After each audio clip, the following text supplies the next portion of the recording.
And yeah, you can hear it there that the as Terry said, that this is what the Providence community. I can't think of an organization that is better emblematic of the Providence community than DARE. So if DARE is calling for this, then that's really powerful. So the next speaker is myself, actually. As I said before, I'm Gabe Mernoff. I'm an organizer with the Coalition for University Accountability, which is the coalition that's organizing around these pieces of legislation. So thank you everyone so much for being here today, as I said. So I'm here today as a graduate of Providence Public Schools, student at Brown University, and as I said, an activist in the Coalition for University Accountability, which includes our organization, Housing Opportunities for People Everywhere, which is a housing justice organization at Brown, and we see this issue as a big issue for housing justice because of the gentrification and displacement, which has been talked about already. So Providence has always been my home. I've known from a young age that our universities and other large nonprofits contribute a huge amount to our city. Jobs, human capital, culture and the arts, among much more. However, there's so much more they can do, as we've talked about today. As a Providence Public Schools grad and education advocate, I know the amazing assets of our school district, but I'm also well aware of its challenges. Providence is a really strong and lively community, but there's so much to be done.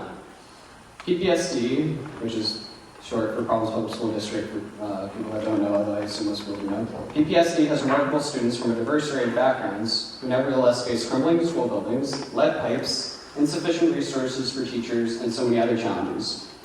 At my school, my high school, we didn't even drink from the water fountains because of unsafe conditions and suspicion of intoxication from lead.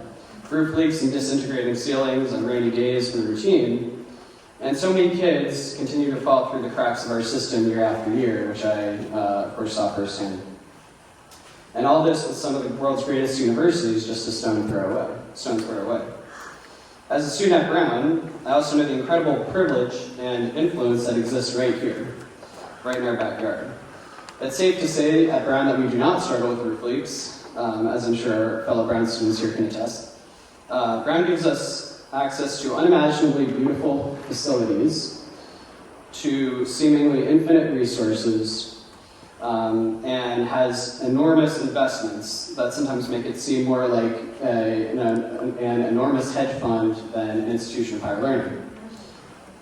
As a Providence resident, I've also seen, even in my own lifetime, the way that universities like Brown have transformed the neighborhoods around them, particularly Fox Point and Mount Hope in Providence. Fox Point has been a victim of Brown's expansion and has become the off-campus destination for a majority of Brown upperclassmen, as has already been discussed. This has hurt so many people from the Fox Point community and has contributed to the displacement of a once thriving Cape Verdean community there. And like I said, even in my own lifetime, I've seen a lot of the changes that have happened, although a lot of it happened before I was born as well. I'd like to take this second to highlight the film Some Kind of Funny Puerto Rican by Dr. Claire Andrew Watkins, which talks much more about that history, and I suggest everyone check it out. And there's a lot of really amazing historical work done by various heritage societies.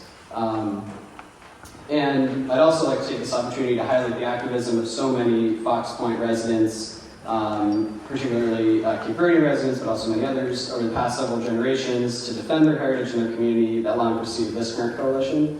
And they've been inspiration for all of us, and we're really happy today to fight alongside many of them today, for justice on this issue. Brown, RISD, Johnson Wales, and all private universities should thrive. But so should Providence, and so should Rhode Island. Currently, the situation cannot be more backwards. Our wealthiest institutions should pay property taxes to Providence just like everyone else. My parents have paid property taxes on our Providence home for 25 years, and so does every other hardworking homeowner in our city and state. We're not singling out our universities and other large nonprofits. To the contrary, we're saying that they're just like everyone else. They benefit from being in our city, so they should pay their fair share.